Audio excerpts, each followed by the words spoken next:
Hello and welcome. I'm Liz Booker, literary aviatrix, and I'm excited to celebrate the launch of a new memoir, Highway to the Sky, An Aviator's Journey by Lola Reid Allin. Fewer than 10% of pilots and aircraft mechanics are women.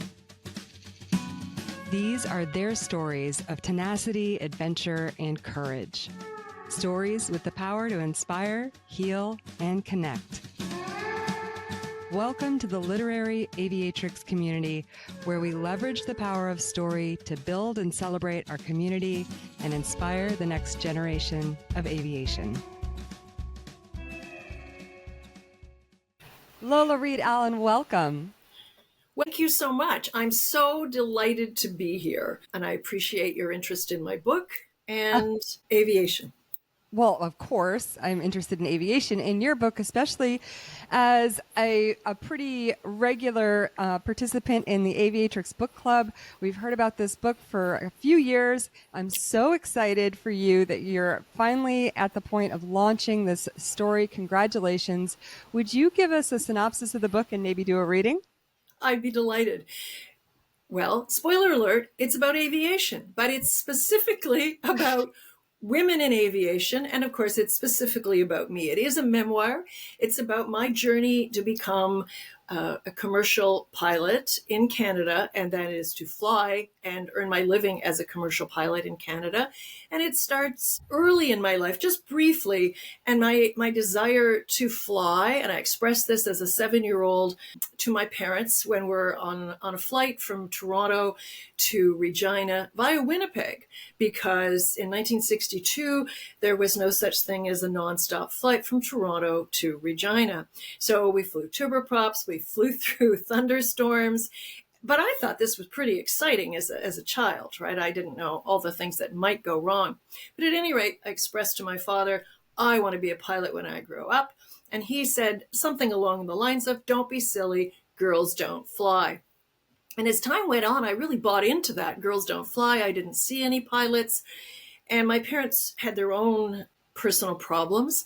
Certainly it was a dysfunctional family, although there is a famous author who said, any family with more than one person is dysfunctional. Probably true. But they were clearly dysfunctional. At any rate, I grew up, I got married, I kind of fulfilled everybody's expectations of what women should do in the 70s and 80s. And I'm saying, I think even now, got married, I had a child, and I had a husband who was a bully and an alcoholic, but he also loved me and he was super supportive and really exciting. One day he came home and said, let's take flying lessons. By this time, I thought he was crazy, but we did. The very first day at the airport, that was 1 day after he came home and announced, let's go flying. Everyone at the airport, including our 3-year-old son, was male. Everyone. There weren't even female office workers. Everyone was male. But that didn't stop me. After about 4 lessons, including the rather terrifying first flight, I decided that was it. I liked my job at the bank, but it wasn't inspiring. And eventually I quit my job, left my husband, and started a career in commercial aviation, and was one of the first female pilots commercially employed in Canada. Wow. And how about that reading? Oh, right. So because the book it is about women in aviation, obviously specifically me, but it's also a portrait of women's issues from about the 1970s until now. So the first chapter is dedicated to one of my students, Ode to Joy. Help me, Lola! The volume and pitch of Joy's usually velvet voice increases with each word. Feels like an ice pick puncturing my eardrum. Please! Take control. We're nearing the end of Joy's first flight lesson with me, and now we're 30 feet above the runway, on final approach, seconds from touchdown. I adjust my prescription Ray-Bans, massage my temples, and say, relax. The approach looks perfect. Besides, I force a laugh. I don't plan to crash and burn today. My student's left hand chokes the Cessna 152's control column on her side of the plane. 15 feet above the runway, I place my hands on my knees, inching them closer to the U-shaped steering control on my side of the plane. Joy reduces engine power to slightly more than idle. Sometimes, although a student has set up the landing approach perfectly, a gust of wind might toss the plane up, down, or sideways. If this happens, a too hard touchdown might occur, or the slightest wrong movement might cause the plane to land on the delicate nose wheel instead of the two main wheels. This might cause the nose wheel to break. With any student, anything could happen. But Joy's previous instructors have told me about her bad landings. I'm especially vigilant. The plane smacks onto the runway. My back buckles with the impact. Though aircraft manufacturers design sturdy main wheel struts, display, and minimize damage by student pilots like Joy, the plane bounces 10 feet into the air. My stomach stays behind. After the bounce that shoots us back into the air, the aircraft begins an extended wave-like roller coaster flight path, oscillating closer and closer to the runway as the airspeed decreases in preparation for landing. Similar to an S-shaped sine wave, this movement will continue unless one of us increases engine RPM and airspeed. But if one of us doesn't act in the next 10 seconds, the touchdown will be a smackdown. Help me! Joy's screech pierces my ear. I say add 300 RPM. We land. I lose count after 3 bounces, each tossing us back into the air, but with a decreasing height. Joy reduces power to 1200 RPM. Her final touchdown is smooth. With the 2 main wheels rolling along the runway, she reduces power to idle. The Cessna slows gradually. The fragile nose wheel free falls gently onto the pavement. So I'm just going to move forward a couple pages and give you some background. 3 days earlier, the chief flying instructor had shut the door to our shared office, then confided, I've had 2 flights with Joy. She has 20 plus hours, but still can't land the plane. I twisted a strand of my shoulder-length hair and sighed heavily. That's the problem. When I suggested she take lessons with you, she agreed. I blew air through my lips. Mark told me she had no interest in flying with me. Her rebuff had stung. I'm the most experienced pilot at this school. I'm the assistant chief instructor, and my 6 years of training students and flying as a commercial pilot, she was the first person, male or female, pilot or passenger, who had refused to fly with me. Martin said, maybe desperation changed her mind. He clasped his hands together on his desk and twirled his thumb in a circle. Why does she want to fly anyway? I bristled. Why shouldn't she learn to fly? She's 56. Makes as much sense as my mother learning to fly. And I said, why shouldn't either of them learn to fly? He twisted his lips. She has a life most women dream about. A loving husband, 4 great kids, a beautiful home. Why should she want to be a pilot? And you'll have to read the rest of the story. Yes, we will. So I've had the pleasure of having a sneak peek at this book, so I know where it goes from there. And one of the things, so first of all, let me gush about the book. It is beautifully written. I was so excited to see that from you. I was making notes as I was reading about your turn of phrase and the language that you use to describe things. It's definitely something to aspire to. And I can't wait to talk more about that. It's also very well, beautifully polished, cleanly edited. So it turned out to be a beautiful book. Congratulations on that. Thank you so much. Yeah, no, it's beautiful. And I'm so happy for you. And again, we'll talk more about that in the writing portion of our conversation. But also something that you said in your introduction about this being about issues for women in the 70s and to today. You mentioned that your husband was a quote unquote bully. I myself found myself in a relationship like that in my first marriage. And I know that many women today are still facing those issues, even though we like to think that times have changed, and they have. But women still find themselves in oppressive relationships. And I think that one of the things that this book will do is sort of maybe give them a role model for how to maybe move their life forward and get out of that situation. So it's a beautiful book, and I can't wait to talk more about it. But before we do, this book is, as you said, a memoir, so it only covers a certain portion of your flying experience. It's the very beginning. But let's hear more about where that career went. Tell me about your aviation life. Well, I in the 1980s, it was reasonably easy to get a few firsts, first female, whatever, because there were very few female pilots flying. Interestingly enough, there were about 6% of female commercial pilots flying commercially in the 1980s, and that number has remained stagnant.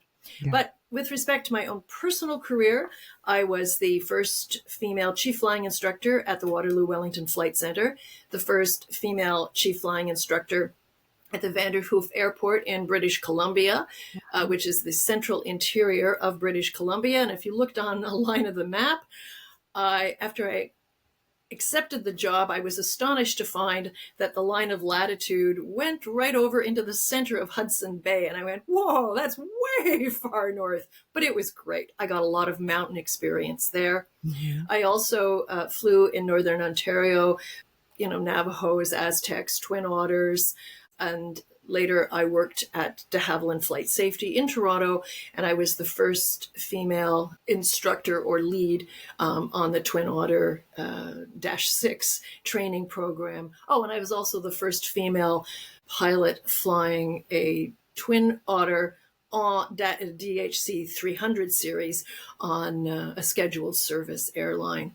And it was pretty lonely. I think you could almost insert only. In fact, you could insert only, where replace first with only. And of course, in the 80s and 90s, we didn't have cell phones. Yes, I could have written a letter, let's say, to the 99s in Oklahoma asking for emotional support. But, phones, we didn't carry cell phones. We didn't have cell phones.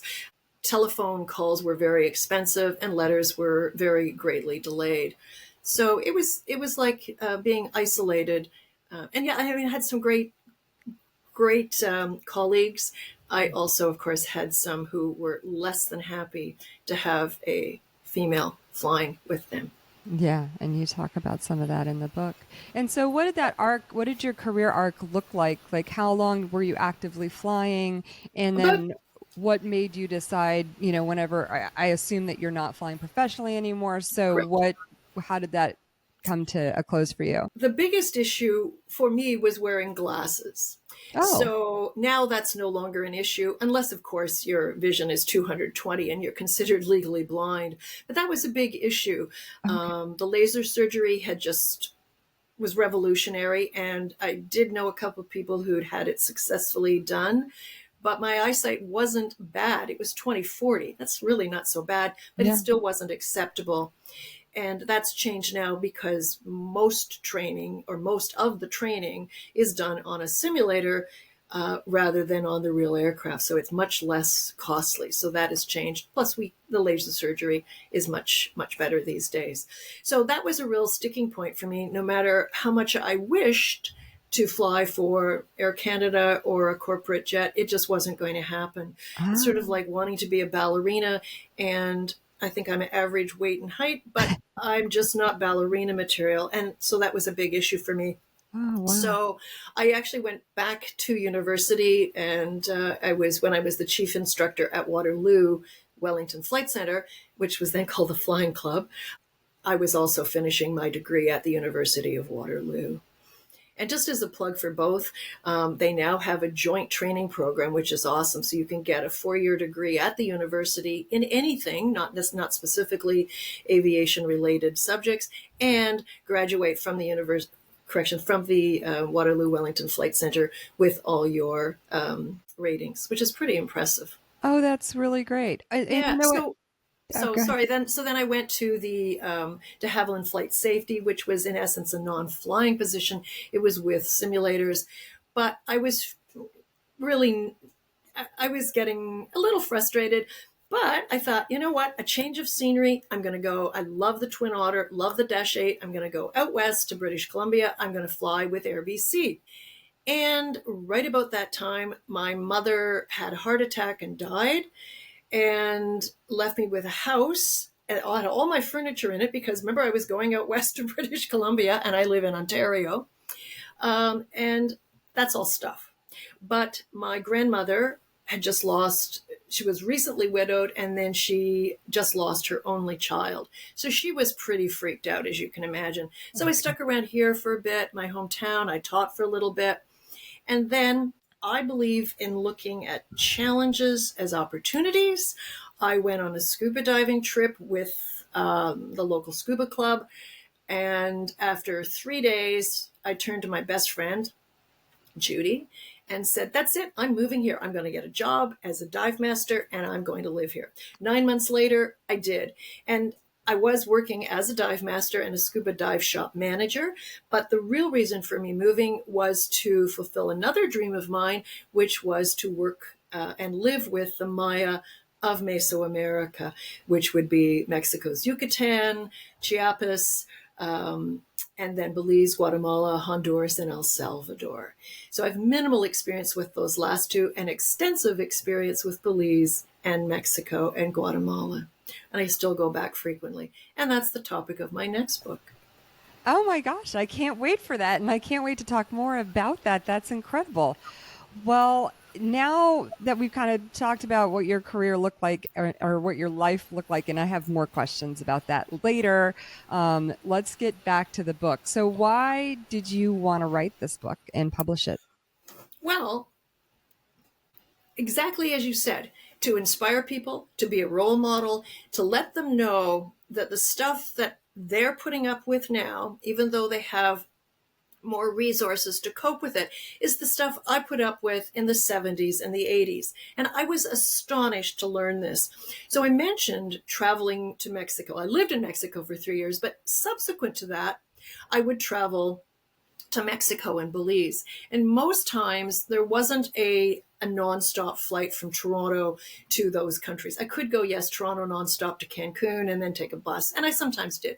But more typically, I flew to an American hub, Miami, Houston, or Atlanta. And I always saw lots of female pilots. It was like, yes, this is great. They were all first officers, but first officers for major air carriers, and you have to start somewhere. I get it. I was really excited. Then in 2014, and I also assumed that things were great because now there was Facebook.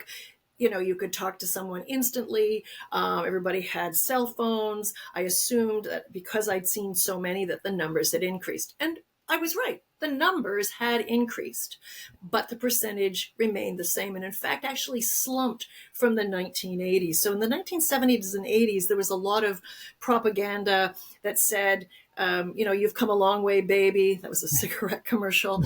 You can do anything you want. During Greer, the feminine mystique. And then I saw this Facebook posting. My husband drew it to my attention. So I'll read it first and then just show you. It was, I'll show you. There it is. It's Okay. a napkin, WestJet Okay. napkin. So WestJet is a major Canadian air carrier in the West. To captain of WestJet. The cockpit of an airliner is no place for a woman. A woman being a mother is the most honorable, not as captain. We're short mothers, not pilots. I wish WestJet could tell me a fair lady is at the helm so I can book another flight. Oh. 2014. I couldn't believe it. I thought, I need to start taking action. I'm no longer flying commercially. I still have a license, but I'm no longer flying commercially. But what I can do, I can do public presentations. I can do presentations at libraries, at schools, and I do. I'll talk to anyone who listens. I'll do these interviews. But the attitude still continues, and it's subtle. I mean, there are some people who are just genuinely astonished, others who are astonished and not very happy. But this past June at Trenton, Ontario, they had the Quinte International Air Show, and the Trenton is the largest Air Force base in Canada. And when the royalty come from England, now our king, he will land at Trenton. So it was a big air show. We had Frecce Tricolore from Italy. We had people from aviators from America. It was a great show. And the 99s, the International Organization of Women Pilots, had a booth. I was there talking with 3 other women we were promoting. We had banners, we had handouts. All of it said 99's International Organization of Women Pilots. And guess what the most common question was? Are you pilots? Wow. It was shocking. And so we then had to explain that we weren't all, flying for Air Canada, but we had different degrees of accomplishment and interests in aviation. It was still surprising, and it was for men and women. So there's still that disjoint from, there's still that idea that a pilot should be male and that men make better pilots for whatever reason. And let me tell you, and Liz, I'm sure the helicopter thinks the same way. The helicopter does not know whose hands are on the controls. Exactly right. Exactly right. So many things packed in just that little segment right there. So first of all, the napkin. So I want you to know that I make a habit now of writing anytime there is a female in the cockpit, on the flight deck is how they say it now, is I write them a note. And I say something happy to them so that they know that we appreciate them being up there. And Great idea. Can I steal it? Of course, you should. Absolutely. You should. Absolutely. Sorry, I didn't think about it. Yeah, and I'll send up a bookmark if I have it, so so that they can connect with me. But those nasty notes and like questions like that, it would have been great. It would be a great opportunity. You always think about things that you could say to or retort to comments like that. You and I share in common, and this is a topic that I wanted to talk about. We share in common a few things. One, having a child in a relationship that was abusive and having to get out of it and navigate your life with the background of dealing with a child, in the most loving way, the best way that you could so that they could maintain a relationship with their father, and so that you could achieve the things that you wanted to achieve. It was a challenge for me, and you very clearly articulate those challenges for yourself with a lot of emotion, maternal emotion. So you and I both started flying after we were mothers, because we hear a lot of this garbage about how you can't do both, which doesn't make any sense at all.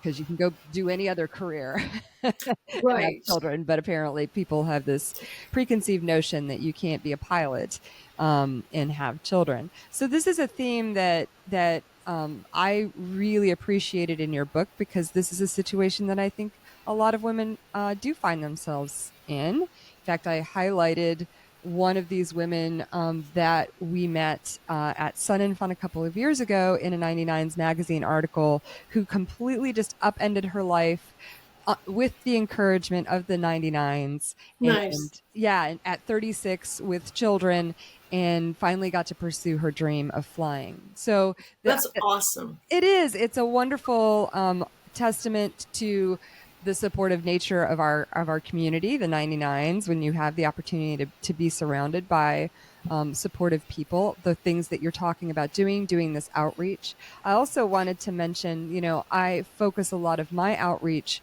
on youth events, mostly targeting girls. So when I walk in with a table full of books, I'm surrounded by people who are like-minded and interested, but I did find I worked the Women in Aviation International booth and the 99s booth at Sun and Fun last spring, and I really was kind of taken aback by some of the responses of the men. And tell me more. Oh, well, I mean, I started a lovely conversation with a couple of men.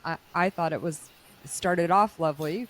They were kind of, bush pilots and, worked on their own planes, and we were having a nice conversation. And I mentioned that this September, which is next month, we were going to read a great, exciting book by a woman named Kitty Banner called Wings of Her Dreams, who flew, glacier flying, all kinds of flying in Alaska. She's very well known and well respected.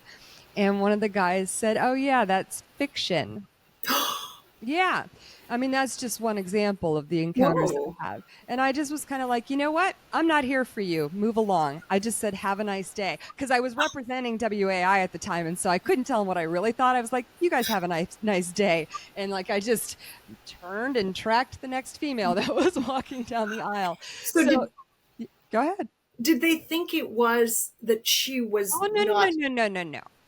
That was very deliberate. And my radar is pretty good now. So I know when people are speaking out of ignorance or who are trying to be jerks. So yeah, I was just like, move on. But this was this spring. So Yeah. we're still dealing with these attitudes and the garbage. And so a book like yours is as relevant today, even though it was set in the 70s, and you do very much focus on the attitudes of the culture at the time, but we're still dealing with it right now. We are. I mean, Yeah. then that attitude was actually legitimate. I mean, there was an issue that I discuss in the book where I came to my former matrimonial home, and my husband had we really had a good relationship. He was just more of a bully, but I sensed that something was wrong. And in fact, he did attack me at that time, and it was the Yeah. only time he ever did. I'd left him, he was upset. It doesn't justify it.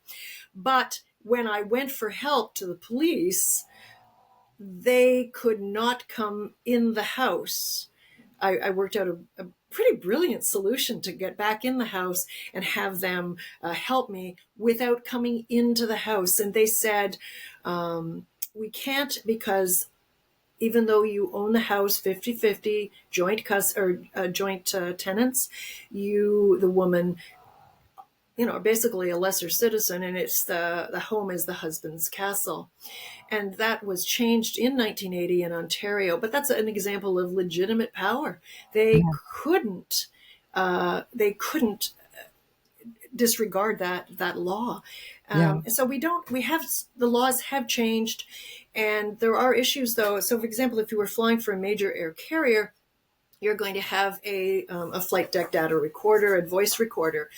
But if you're flying for a smaller regional carrier, and it's not you don't need to have one. I think if it's 20 passengers or less or fewer, and it's you and the male captain. I mean, and it's going to be he said, she said, Yeah. and likely, but not always, likely the supervisor would side with the senior captain, at Hmm. least the first time, because it's Yeah. going to be he said, she said. So if you have a few more incidences with male or female co-pilots, after a while, yes, you have to start listening. But it's very often he said, she said, and who's going to do that? Yeah. Or often the person you're reporting to, that you would report an incident to, is the person who's the perpetrator. So there are some difficulties, and I know I did, as part of my studies for this book, I enrolled at the University of Toronto in Ontario, Canada, and one of the things I did was a very small survey of women flying today. And because it was, under the umbrella of the University of Toronto, everyone was very willing to help. First names only. And I knew who they were, and I knew where they worked and their ages and how long they'd been working. And they were great. They answered all the questions. There was a series of true, false, multiple choice, open-ended, in case I'd forgotten something, or open-ended without being leading, the question being leading. And that was all good. But then when I wanted to publish it, of course, I wanted to go back to them and get their impression or their permission. And they said, one of them refused totally. She said, no, no, do not publish this. Others said, yes, as long as you can disguise me completely. Yeah. And it was ultimately published as a 5-part article in Skies magazine. But these are women currently flying today who were afraid that the specifics would be read by their coworkers, their colleagues, their supervisors, and they would have some form of retribution. It could be perhaps not being scheduled as much, being fired. At home, of course, it's a different thing. You could, if you speak against your husband or partner, you might face possible death, right? Broken bones if they're very violent. My husband was more a bully, and I do want to emphasize that. It wasn't like he came home every day and beat up on me. He didn't. He was a great man, a great father, and in fact, a superlative father. I couldn't have done the joint custody without him. He was great. In fact, his career when I met him was teaching little children how to ski. He was great. But he had some issues, and alcohol, of course, brought that out in them. Yeah. But these are issues that women are still facing today. So I wanted to bring that out, mostly because My husband drank before we got married, but to me, an alcoholic was someone who, was laying flat on the ground at 8 a.m. on a Sunday morning, or, stumbling out of a bar at midnight. Those were alcoholics. And I know that when he did eventually go to AA. And I remember when he came home, he said, "You won't believe who's at AA." And of course, he couldn't tell me because that's part of the culture. You can't say, "Oh, the mayor, he was at AA." But he said, "You won't believe it. It's not just Yeah. impoverished or whatever. It didn't jive at all with my concept of who might be an alcoholic. These were fine, upstanding business people in the community and various professions." Well, there's again so much in the things that you just talked about. So going back to your comment about the law and the structures that kept police from coming into your home, and therefore you had to get creative and be like, well, if you would just stand on the porch so that I can go in and be safe, which was brilliant on your part, by the way. But if we fast Desperate. forward, well, but you at least, I'm glad for you that it worked out the way that it did.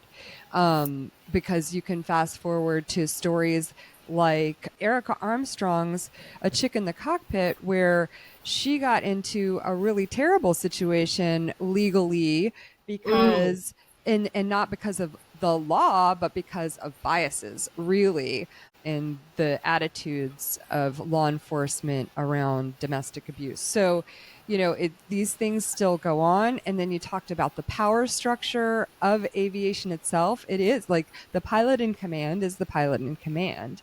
And I don't know what the cultures are like in the airlines now, but I do still see some baloney being posted in our Facebook groups, like you mentioned with this passenger, but even in the professional environment. And so, until we have a critical mass, a more balanced representation in aviation, this culture change is going to be very slow. And so people are still going to deal with these things. I would love to hear you talk a little bit about, in the book, you kind of talk about this evolution of your training. You want to talk about sort of that training path as much as you want to out of the book. And then I also want to hear from you a little bit about how managing your child and making these decisions. You convey that very well in the book, but talk a little bit about those things. Yeah.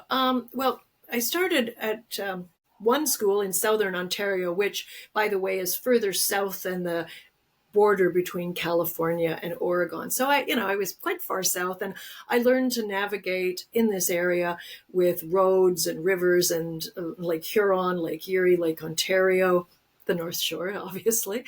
But then my husband and I went on holidays. We went up to the cottage, and we kind of vowed that we wouldn't go flying. We'd take a 2-week vacation, no flying. Things were going well for both of us, personally, professionally, and in terms of learning to fly. We were both taking lessons, and he was great too. I'd go flying, and he'd spend time in the sandbox or reading with our son, and then vice versa. We'd flip-flop. But then, of course, we had to drive past the Muskoka airport to get to our cottage, our family cottage. So we thought, oh, we'll just pop in. So we popped in, and of course, the next day I'm back flying, this time in a Piper Cherokee, a PA-28. So I went from a Cessna 150 at one school to a PA-28 in a different school, and of course, it was not quite like learning all over again, but it was a great experience. I had a new environment. Now I was navigating by rivers, tiny little roads and villages, great tracts of forest, and not too many villages. So it was a great learning experience. I had a very colorful instructor there. I won't give that one away, but I was one of his first students, and he was good. He was a good instructor, but he had some a colorful background and some probably unethical behavior and unusual training style. At any rate, I did my flight test at Borden, which is the Canadian Forces Base Borden. That was interesting in itself. And from then on, I was still working at the Bank of Commerce in Toronto, at Commerce Court, and I had the opportunity every weekend to go to other schools, flight schools, and see where I wanted to go, where I wanted to take my commercial license, and then an instructor rating, my multi-IFR. So I gradually worked on it. Oh, I forgot. While we were in Muskoka, we bought an airplane, a small Cessna 150. I finished my training on that and flew it home, which was amazing. So on the day of my flight test, I got up early, flew from Muskoka to Borden, did a flight test. The weather was crappy to begin with to get to Borden, and then the weather was just stunningly beautiful. Did the flight test, and then I flew home to the London, Ontario area, and it was spectacular. And I went to various schools, and I picked Waterloo because they had 2 female instructors. And I was like, wow, this is great. By the time I got there the next month, they'd both gone. But I still had a great experience. It was wonderful. And then at the first place I worked, I got my multi-IFR.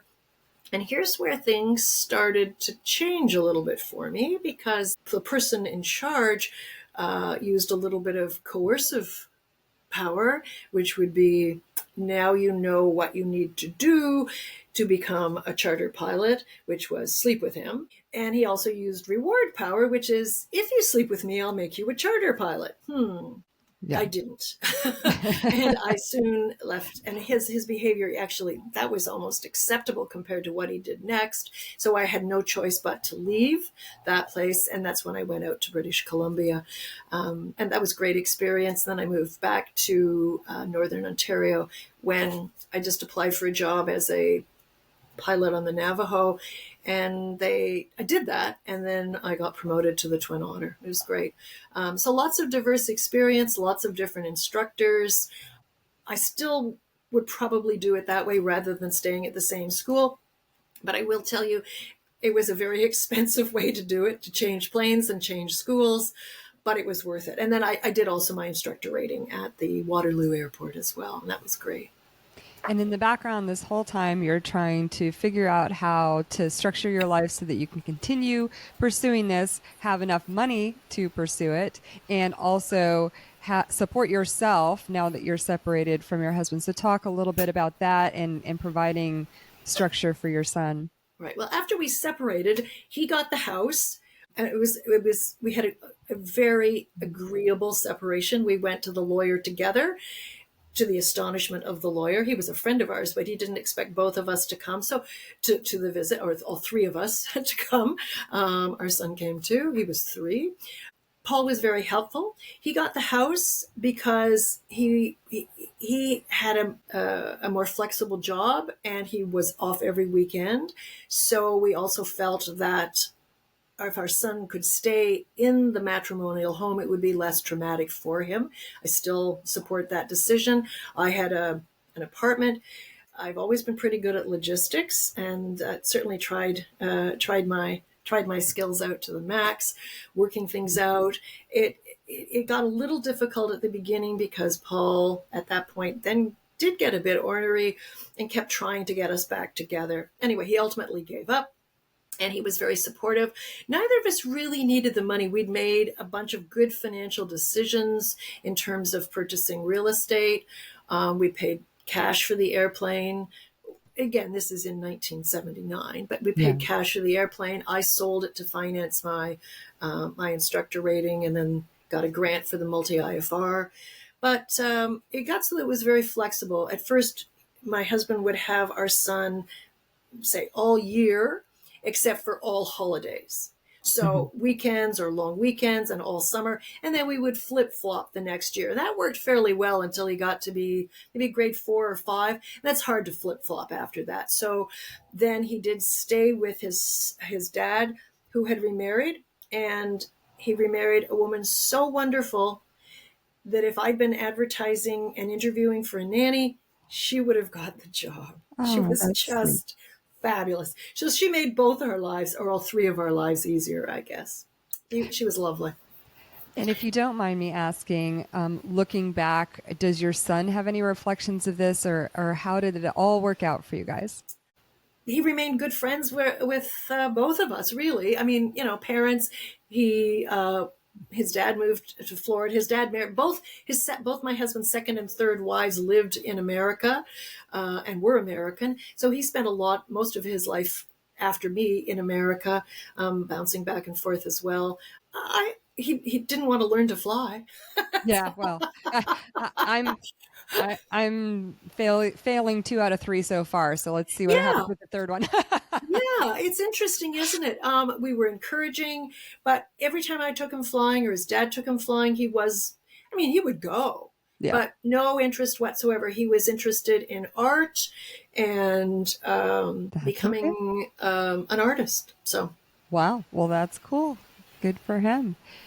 So, in addition to all of this flying history that you also have all these other interests. You mentioned earlier that your next book is going to be about living in Mexico.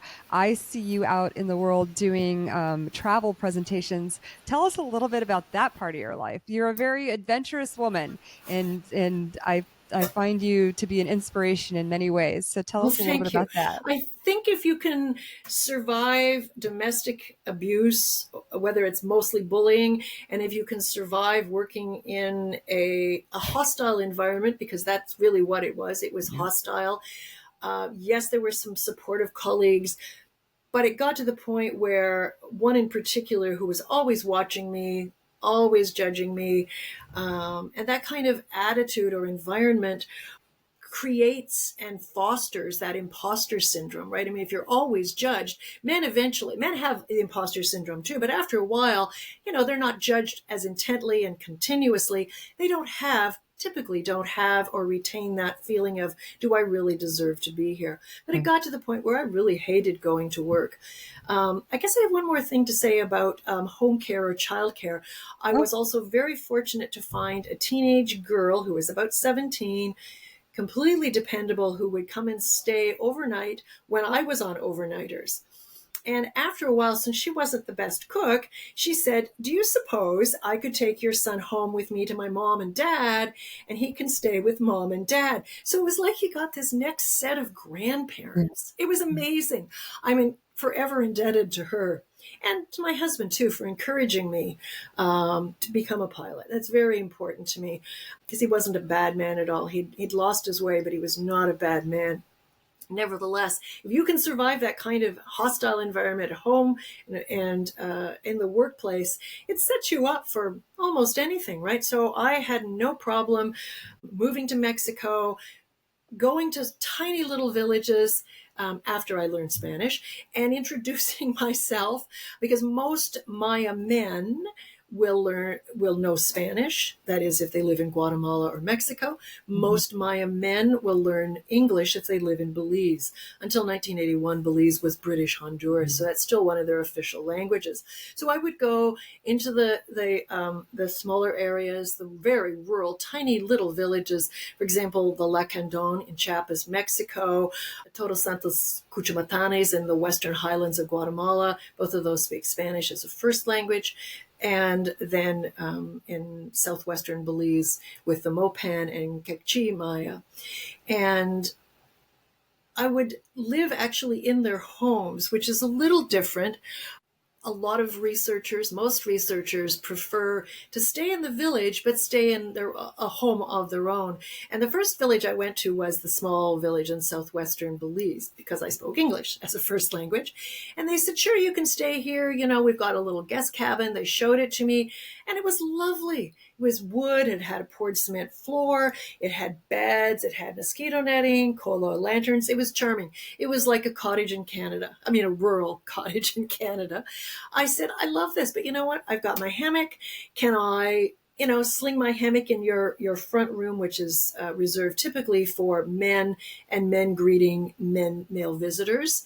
The back part, which is the kitchen, is where women stay. But I wanted that full experience. And so they conferred amongst themselves in Mopan, and they said, well, yes, but it will still be 10 US dollars for your room and board. And I went, we're good. We're good. And I explained why, that, the cabin was lovely, but this is what I would prefer. And it just morphed from there. And then I went to stay with the La Candon in Chiapas, and then the group I mentioned, the NAM in western highlands of Guatemala. And I kept extensive journals and drawings and photographs. And then I would actually, from those experiences, as well as going to the major and some minor Maya archaeological sites, some of which I'm sure you've heard or your viewers would have heard of: Chichen Itza, Tikal, Tulum, Coba, Copan. And then I would take photos and I would come back to Playa del Carmen in Mexico and Cozumel, or San Miguel de Cozumel on the island of Cozumel, and give lectures to the travelers. And in Mexico, they are understandably not keen on having foreigners come down and take jobs from them. I get it. But what they were very keen on is having someone promote the Maya archaeological site so that the tour guides could arrange transportation and guide services. And they would come to the lectures too, so they would be sitting in the back or along the side, and I'd introduce them. And so it was win-win for everybody. And I had several articles about the Maya published in various magazines. So I've done a lot of sort of adventure travel that way, and I love traveling alone. And yes, I do travel with my husband, who's pretty adventurous. We've climbed Kilimanjaro. We trekked in Nepal on the 8th tallest mountain of the world, and we trekked around it. We still got up to about 17,000. We trekked across Baffin Island in northern Canada 4 years ago now, carrying our 55-pound bags. Wow. And our own food. Wow. It was great. It was the best hike ever. Oh, wow. So, but I do like to travel alone in the sense that people treat you differently. I mean, they're still just as nice, but they think, wow, why is this single woman traveling alone? They want to know more and they want to learn about you. Well, all of this adventure is very reminiscent of your mentor, who you talk about in the book, Beryl Markham. Yes, be careful what you wish for. Old Chinese proverb, right? Lao Tzu. Yeah, I admired her greatly. Of course, there were far more books about Amelia Earhart.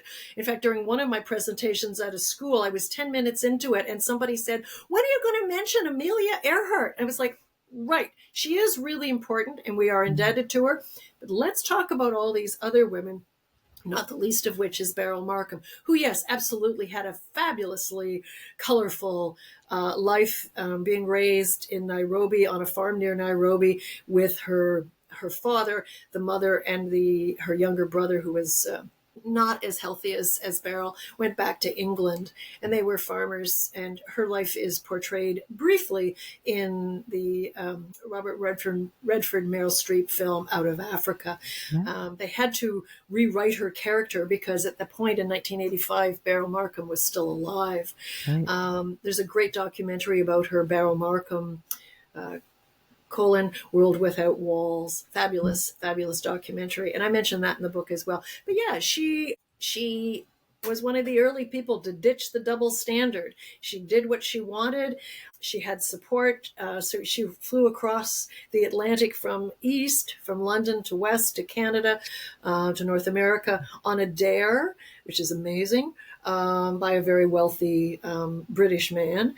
She grew up wild, as she described it, with the Kipsigis, which are a Nilotic tribe similar to the Maasai. I'm kind of lusting after another trip to Kenya or Botswana, but Kenya, Tanzania, awesome. It sounds like a dream, and I'd like to go with you, especially with you as a guide, since you've been there. It'd be fun. I know it would, and we could even stay in Beryl Markham's little hut that she lived in, because they rent that out in Kenya. Right, and Karen Blixen's as well in the suburb now called Karen, just outside of Nairobi, which is about a 10-minute drive, but for her, I think, was an hour-long horse ride. Well, it was so fascinating. Yeah. And I really, we talked about Mary S. Lovell's book, Straight On Till Morning, which gives us the more juicy bits of Beryl's life in the book club. And I really enjoyed that in the interview with her, too. So you mentioned, the fact that everywhere you go, everywhere we go, people know about or want to know about Amelia Earhart. And I just recorded the third in my Aviatrix Classics series with Dr. Jackie Boyd and Captain Jenny Beatty we finally got to Amelia's book. But Amelia is important to us, when you talk about the 99s and how you may have benefited from being part of that community, finding a platform to promote aviation. And I know that you're involved more than that. So talk a little bit about your involvement. I know that you're involved in scholarships locally. So tell me about that. Oh, right.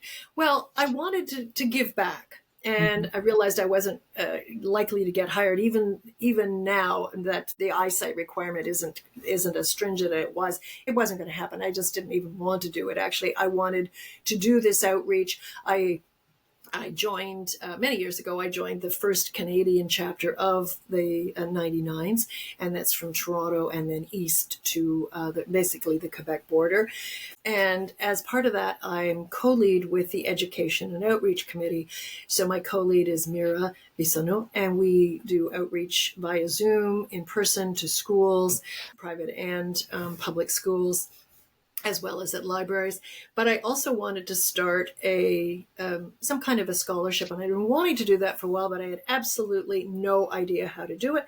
So I approached who was then the chair of the first Canadian 99s at that time, and her name is Robin Hadfield, and she's now the international president of the 99s and the first president living in Canada.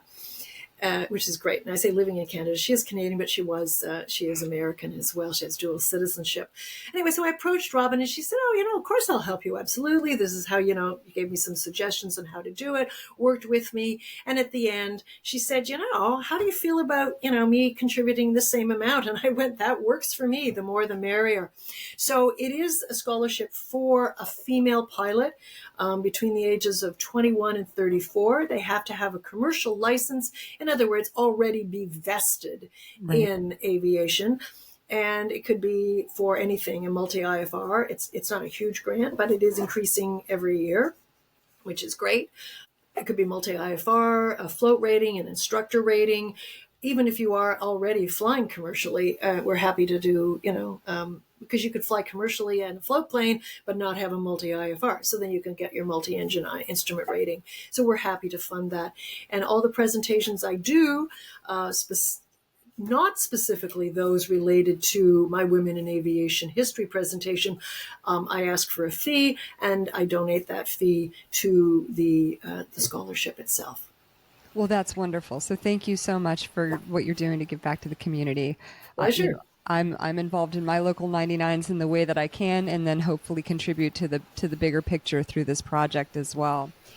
Before I start, we transition to maybe talking about how this book came into being and your writing background and those kinds of things. I wanted to ask, going back to one of the themes of this book, we may have a listener out there who finds herself in a situation like yours where maybe she doesn't have the support.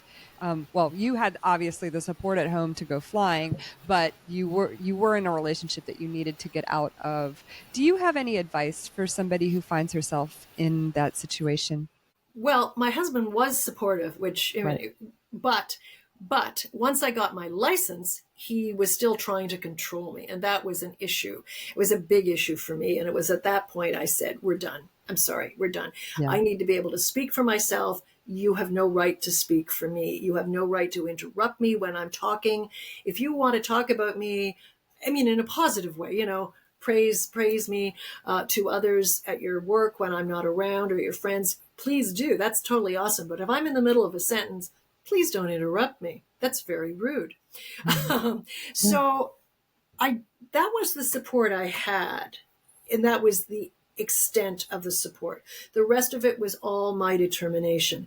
I think it would have been a whole lot easier if I'd had a mentor, but there are mentors, there are role models that you can reach out to. Women in Aviation International has mentorship programs. The 99s have mentorship programs. Embry-Riddle. There are lots of educational facilities now that will help you, that will provide some grant or financial assistance. And because our that numbers. goes to the support for flying, but I'm Ah, thinking more specifically about women who find themselves in an oppressive relationship that's maybe holding them back. I see.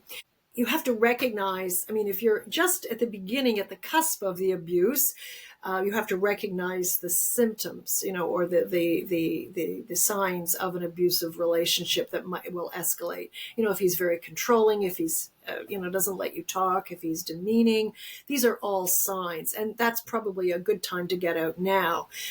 Another factor is to have a good job. Right? I did have a job. I had money. I did have an education. I graduated high school. Already been accepted to university. I could go on to university. So don't rely on someone else, and learn to rely on yourself. And I think that also should breed some support as well. Develop a network. Go to your local airport. Go to women's support groups. You could go, if it's a substance abuse issue, you can go to Al-Anon, or the equivalent for drug abuse programs. You can get support that way. I had a good job. I didn't rely on my parents to support me or anyone else for encouragement. I had a good job. I had a car. I knew I could do it. But you do need to take that first step. And it took me a couple of years, and I kind of dither about it in the book too. I really wanted to leave, but I was pretty sure he was going to be pretty violent when I said, "Hey, we're done. Too bad." And sure enough, he was violent. But then I had a house to go to, or I had an apartment to go to. I had a shelter that I could go to, a safe shelter that I could go to. Make sure your apartment has a security system. Have a network of friends and family, friends and family that you can reach out to. If it's aviation or another career that you're interested in, go to your local school. There are lots of support networks that you can actually go to, helplines. But I think the big thing is be self-reliant. Don't get yourself in a situation where you have 5 children. I'm not sure I could have done it if I had 5 children. Right. One was challenging enough. He was a good kid, don't get me wrong, but that was pretty challenging. Have a good job, get an education, go back to school if you need to, absolutely. But learn to be self-reliant, and because even if your husband is, or partner is, the most wonderful person in the world, things do happen. It could Right. be an accident, and all of a sudden you're alone, and you need to be self-reliant. And I think somehow we're still raising boys and girls with the idea that, yes, the man will definitely, absolutely go out into the world and get a job and be the breadwinner. And yes, a lot of women will do that, but not everyone. And there's still that culture of, I'll be home looking after the kids. That's great, no problem. Go for it. But make sure you have a safety net of friends and family, or a social work, a social system network that you can count on. Or you can call me. That's great. Well, before we wrap things up, Lola, did you have anything else you wanted to talk about or share from the book? I don't really think so. We've covered a lot. I mean, the book itself, obviously, it talks about aviation. There's a lot of aviation in it. It talks about my journey and the difficulties I faced from family. One of the biggest things I heard was, you'll be taking jobs from men, which has been around since World War II, when in fact the World War II would have ended very differently if the women hadn't gone into the workforce, to the factories, to aviation factories, to aircraft factories, into just the general workforce. World War II would have ended differently if those women hadn't freed up those jobs for men to go over to Europe to fly in battle. And yet the service of those women was not only not recognized, it was not recognized for about 4 decades or 6 decades. There's still that attitude that women are taking jobs from men. My own grandfather said it, and then immediately apologized. But nevertheless, that was his first thought. Right. And more recently, at a 99's convention, one older 99 approached a recently hired Air Canada pilot, a female Air Canada pilot, and instead of congratulating her, she said, my son applied for the position that you got. You took his job from him. Ooh. So we need to change this whole attitude, and we need to change how we think about raising little boys and little girls. And we need to raise them to be independent and to think for themselves and to believe in themselves. They can do it. Again, with reservation. Like, I'm never going to be a ballet dancer. But as long as, you can read and write and you can pass an aviation medical, you can learn to fly. I love it. That's a great message to finish off on. Remind us when the book is going to be available and where we can find it. The book is going to be released September 17th, so less than a month from now. I'm pretty excited. You can go to my website, but you can go to simonandschuster.ca for those in Canada, simonandschuster.com for American viewers, amazon.com, Barnes & Noble, BAM, booksellers everywhere. You can even go to like a local bookseller. If you go to the Simon & Schuster sites, there's a section, or on my website, there's a section that says visit your local bookseller, which is great. And you put in your zip code or your postal code, and then the distance, 100K or 100 miles. And then it'll come up with a huge list of books where you can pre-order it, or you can wait. And it's available as a paperback, and it's also available on Kindle and Kobo, and it's available in the UK, America, Canada, and Australia. Awesome. And what's your website? LolaReidAllin.com. And where can we find you on social media? Oh gosh, Facebook, Instagram, LinkedIn, Twitter, but I don't use that as much, but I'm there.